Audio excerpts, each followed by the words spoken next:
नमस्कार. मी भाऊ तोरसेकर. तुम्ही बघत आहात प्रतिपक्ष. मित्रांनो, गेल्या जवळजवळ 5 वर्षापासून म्हणता येईल, 2021 पासून आतापर्यंत अनेकदा देवेंद्र फडणवीस हे केंद्रात मंत्री म्हणून जाणार, मोदींच्या मंत्रिमंडळामध्ये एक मंत्री होणार, ही चर्चा गेली 5 वर्ष मी ऐकतोय. अगदी उद्धव ठाकरे मुख्यमंत्री होते आणि देवेंद्र फडणवीस हे महाराष्ट्र विधानसभेत विरोधी नेता म्हणून आरूढ झालेले होते. त्या कालखंडापासून, करोना कालखंडापासून किंवा उद्धव ठाकरे सरकार कोसळण्याच्या आधीपासून देवेंद्र फडणवीस हे केंद्रात मंत्री होणार याची चर्चा चालू होती. आणि ती चर्चा कधीच नव्हती, तो एक प्रकारचा नॅरेटिव्ह होता, एक प्रकारचा अजेंडा होता. कारण मला आठवतं की 2021 मध्ये वगैरे मी दिल्लीत होतो राहत तेव्हा, आणि त्या कालखंडामध्ये मी एक व्हिडिओ केला होता. आणि त्याचं कारण माझा मित्र अनिल थत्ते. अनिल थत्तेच्या व्हिडिओमध्ये वारंवार एक गोष्ट यायची की देवेंद्र फडणवीसमुळे महाराष्ट्रातल्या भारतीय जनता पक्षाचं नुकसान होत आहे. महाराष्ट्रातून देवेंद्र फडणवीस यांना बाजूला काढले तर महाराष्ट्रातल्या राजकारणाचा तिढा सुटू शकेल. उद्धव ठाकरे असतील, शरद पवार असतील किंवा आणखीन काँग्रेस सोडून बाकी सगळे पक्ष हे देवेंद्र फडणवीसांना मुंबईतून बाजूला काढावं अशा मताचे. त्यामुळे विरोधी नेतेपदी बसलेले देवेंद्र फडणवीस यांना बाजूला करून उचलून केंद्रामध्ये अर्थमंत्री किंवा कुठल्याही खात्याचे, महत्वाच्या खात्याचे मंत्री केले तर महाराष्ट्रातल्या राजकारणाचा तिढा सुटू शकेल. भाजपचा कुठलाही दुसरा नेता सोबत येत असेल तर उद्धव ठाकरे सुद्धा परत महायुतीकडे जातील अशा प्रकारचा एक नॅरेटिव्ह प्रामुख्याने अनिल थत्तेच्या व्हिडिओमध्ये यायचा. आणि म्हणून मी म्हटलं होतं की हा अजेंडा आहे की नॅरेटिव्ह आहे की कोणाची सुपारी आहे. मी केलेला व्हिडिओ मला आठवतो, शोधून मिळाला तर मी मुद्दाम परत टाकेन, पण ती वेळच आली नाही. आणखीन वर्षभरामध्ये बघता बघता उद्धव ठाकरे सरकार गडगडलं, थेट गडगडलं. शिवसेनेमध्ये फूट पडली आणि गडगडल्यानंतर सरकार एकनाथ शिंदेच मुख्यमंत्री झाले. देवेंद्र फडणवीस फक्त विरोधी नेते पदावरून उठले आणि उपमुख्यमंत्री म्हणून येऊन बसले. पण तरीही परत परत परत परत एक गोष्टीचा पाठपुरावा गेल्या 5 वर्षात सातत्याने होत राहिलेला आहे की देवेंद्र फडणवीस दिल्लीत जाणार. वास्तविक उद्धव ठाकरे सरकार गडगडल्यानंतर आपण सरकारमध्ये जाणार नाही, आपण बाहेर बसू आणि मुख्यमंत्री एकनाथ शिंदे होतील, ही घोषणा खुद्द देवेंद्र फडणवीसांनी केलेली होती. आपण सरकारमध्ये न जाता पक्ष संघटनेत काम करायचं ठरवलंय असं स्वतः देवेंद्र फडणवीसांनी घोषित केलं होतं. पण ती घोषणा फक्त 1 तास टिकली, कारण पक्षाच्या हायकमांडने त्यांना सरकारमध्ये सहभागी व्हा आणि उपमुख्यमंत्री व्हा म्हणून फरमावलं आणि देवेंद्र फडणवीसांनी ते मान्य केलं. पण तरी उपमुख्यमंत्रीपदी बसलेले देवेंद्र फडणवीस हे अनेकांना खूपत होते आणि अनेकांना याचा अर्थ अगदी लपवायची गरज नाही, शरद पवारांना खूपत होत्या. शरद पवारांना खूपत होते याचं कारण देवेंद्र फडणवीस हा आपल्याला तोडीस तोड मुरब्बी धूर्त राजकारणी आहे. त्यामुळे देवेंद्र फडणवीस जोपर्यंत महाराष्ट्राच्या राजकारणात आहे तेवढ्या काळातच तो आपल्याला संपूर्ण टाकेल. शरद पवारांचं जे महान धूर्त राजकारण गेली 3-4 दशक पत्रकारांच्या आशीर्वादाने चालू राहिलेलं आहे, तो पवारांचा दबदबा संपवण्याची क्षमता असलेला देवेंद्र फडणवीस हा एकमेव नेता आहे आणि त्यामुळे तो महाराष्ट्रात असता कामा नये, ही अर्थातच शरद पवारांची अट होती. आणि म्हणून मग वेगवेगळ्या प्रकारे असे नॅरेटिव्ह आणले जायचे की फडणवीस दिल्लीला जाणार, फडणवीसांना दिल्लीला घेऊन जा, फडणवीस नसले तर महाराष्ट्रात भाजपला भरभराटीचे दिवस येतील. वेगवेगळ्या प्रकारे हा नॅरेटिव्ह पुढे आणला जात होता, पण तो कधीच खरा नव्हता, कधीच खरा नव्हता. आणि अशा नॅरेटिव्हला बळी येऊन त्यानुसार आपले निर्णय घेणं हा मोदी किंवा शहा यांचा स्वभाव नाही, आणि फडणवीसांचा तर नाहीच नाही. एक गोष्ट साफ होती, देवेंद्र फडणवीस 2014 मध्ये मोदी लाटेत भाजपला एक नंबरचा पक्ष बनवून गेले, पण पक्षाला इतकं मोठं यश मोदी लाटेत मिळालं तरी त्याचं श्रेय फडणवीसांना मिळू शकत नव्हतं. महाराष्ट्रामध्ये कुठच्याही विरोधी पक्षाला, प्रामुख्याने बिगर काँग्रेस पक्षाला भरभक्कम यश मिळालं ते फक्त फडणवीस असताना. आणि म्हणूनच जोपर्यंत फडणवीस महाराष्ट्राच्या राजकारणात आहेत त्यांना रोखणं, पराभूत करणं हे आपल्या आवाक्यातली गोष्ट नाही. हे ओळखणारा एकमेव धूर्त राजकारणी जर महाराष्ट्रात कोण असेल तर ते शरद पवार होते. आणि मग शरद पवारांचे प्रवक्ते जे अधिकृतपणे शिवसेना पक्षात असतात पण शरद पवारांचा प्रवक्ता म्हणून काम करतात. अनेकदा तर शरद पवारांना सुद्धा माहिती नसतं आपण काय करणार आहोत, ते संजय राऊतांना माहिती असतं, एवढे ते प्रवक्ते. आणि ते संजय राऊत आपले घट्ट मित्र आहेत, जिगर का तुकडा वगैरे असं जेव्हा अनिल थत्ते म्हणतो तेव्हा अनिल थत्तेकडून वारंवार ज्या प्रकारे फडणवीसांना टार्गेट केलं जात होतं, काही काही वेळेला तर बदनाम करण्यापर्यंत.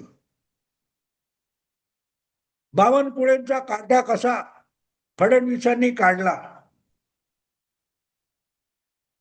पण पुढे त्याच बावनकुळेंना विधान परिषदेत आणून मंत्री पदापर्यंत आणणारे सुद्धा देवेंद्र फडणवीस होते. असं मुद्दा तो नाही, मुद्दा देवेंद्र फडणवीस दिल्लीत जाणार हा नॅरेटिव्ह अधूनमधून डोकं वर काढतोय, ही नवी गोष्ट नाही. मी काल परवा एक दोन चॅनेलवर ऐकलं आणि मला हसू का रडू कळेना की परत परत ही चर्चा, फडणवीस दिल्लीला जाणार ही चर्चा परत परत का येते. तर एका चर्चेचा सूर असा होता की फडणवीस दिल्लीला गेले तर एकनाथ शिंदेना परत महाराष्ट्राच्या मुख्यमंत्रीपदी बसता येईल, म्हणून अशा चर्चेचा नॅरेटिव्ह उपमुख्यमंत्री एकनाथ शिंदेच सुरू करून देतात, असा एका चॅनेलवरच्या चर्चेचा सूर होता. पण जितके फडणवीस विलंदर आहेत त्यापेक्षा एकनाथ शिंदे सुद्धा कमी नाही. हा, त्यांच्या पक्षाचं पाठबळ कमी आहे. जसा भाजप हा 133-35 आमदार घेऊन बसलेला आहे तेवढं पाठबळ एकनाथ शिंदेकडे नाहीये. शिवाय त्यांचा पक्ष राज्यापुरता मर्यादित आहे. त्यामुळे खूप चलाखी चतुराई असली तरी त्या चतुराईच्या आधारावर राजकारण खेळणं पुरेसं नसतं, त्याच्या मागे बळ उभं राहावं लागतं.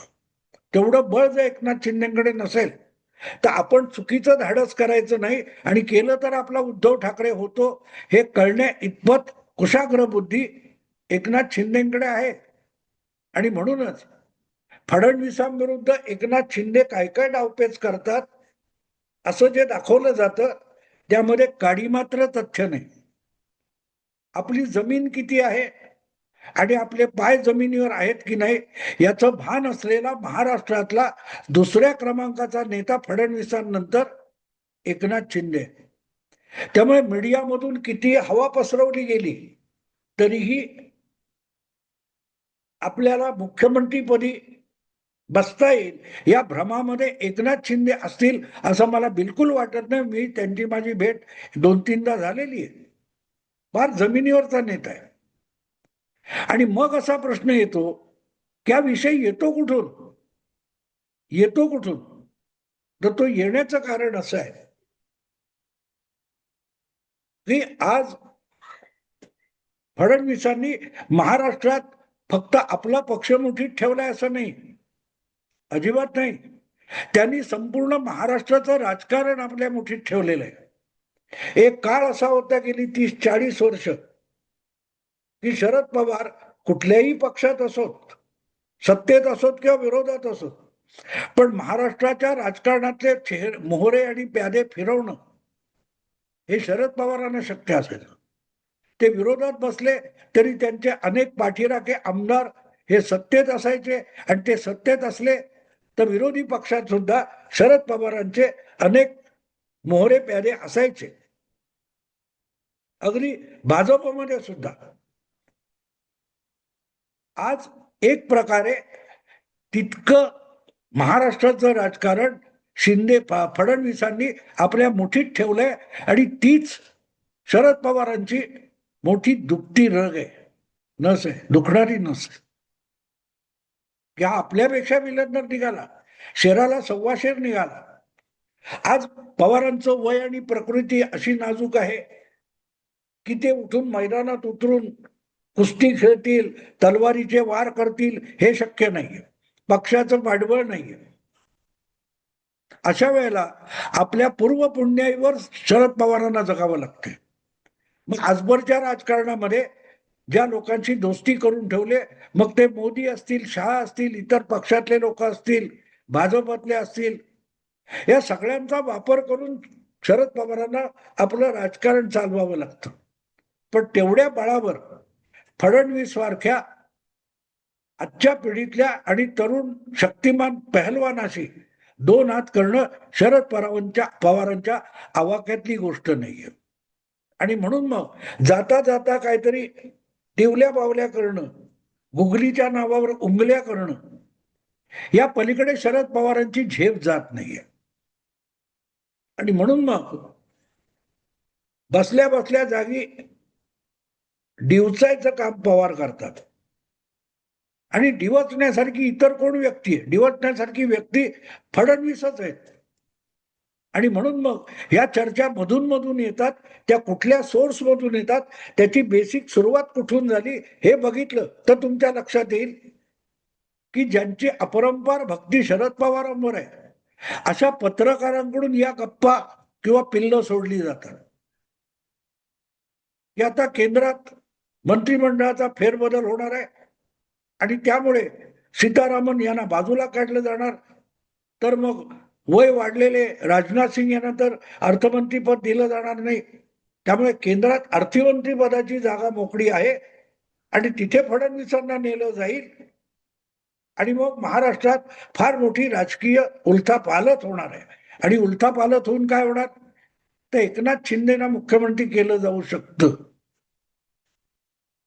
हा त्याला एक पुस्ती जोडली की हे सगळं उठवणारा एकनाथ शिंदे आहे असा भ्रम पसरवायला देखील मदत होते. पण त्यामुळे एकनाथ शिंदेविषयी फडणवीसांच्या मनात किलमिश निर्माण होईल अशी काडी मात्र शक्यता नाही, कारण तो दोघे एकमेकाला ओळखून पण आहेत आणि सांभाळून घेणारे पण आहेत.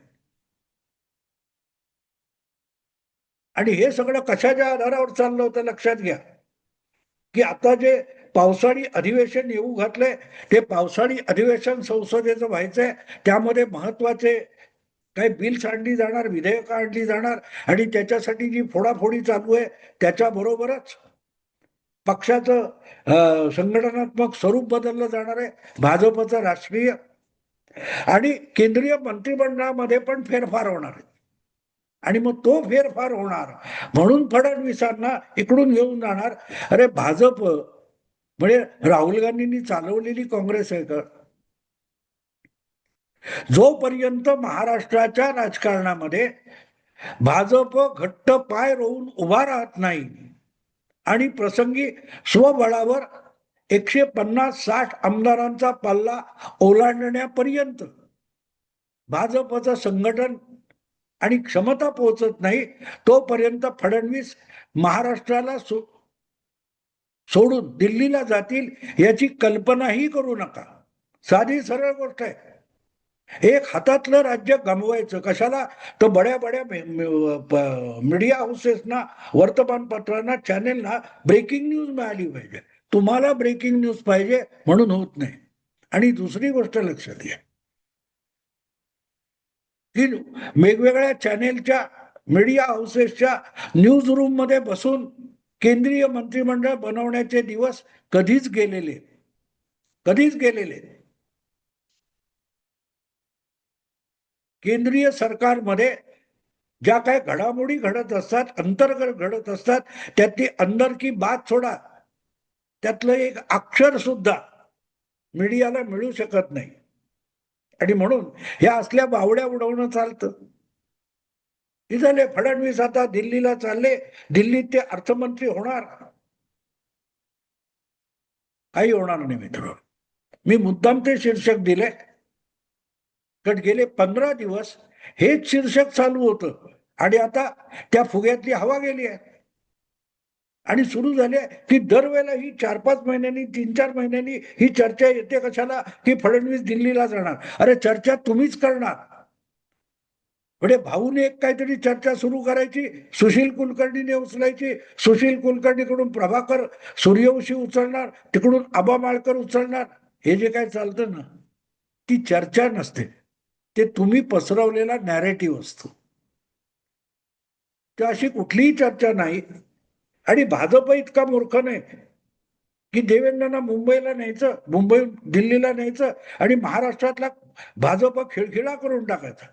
एक गोष्ट आहे की या क्षणी जितकी संघटना आणि महाराष्ट्रातल्या राजकारणाला स्थैर्य देण्याची क्षमता फडणवीसांकडे आहे, तेवढी सगळा बॅलन्स सांभाळणारा दुसरा कोणी भाजपमध्ये किंवा महायुतीमध्ये नाही. तोपर्यंत फडणवीस दिल्लीला जाण्याची शक्यता नाही. आणि पंतप्रधान पद ही खूप दूरची गोष्ट आहे, कारण दिल्लीमध्ये पंतप्रधान पदासाठी वेकन्सी नाहीये. इथून सुरुवात करायची तर तुम्ही योग्य जागी पोहोचता, पण तुम्ही चुकीच्या जागी सुरुवात करता. गडबड सगळी तिथे होते आणि म्हणून सगळे नॅरेटिव्ह फसतात, तोंडघशी पडतात. कारण न्यूज रूम मध्ये बसून आपण मोठमोठं राजकारण खेळतो आणि हे सगळे राजकारणी हे आपल्या पटावरची प्यादी आणि मोहरे आहेत, या भ्रमात बरेच पत्रकार वावरतात. आणि शेवटी उत्तर एकच येतं, हे फक्त दूधखोळे आहेत. आणि दूधखोळ्यांचा खुळखुळा वाजवून राज्याचं किंवा देशाचं राजकारण होत नसतं. मित्रांनो, आता थांबतो. आवडलं लाईक करा, शेअर करा आणि प्रतिपक्षाला सबस्क्राईब करा. नमस्कार.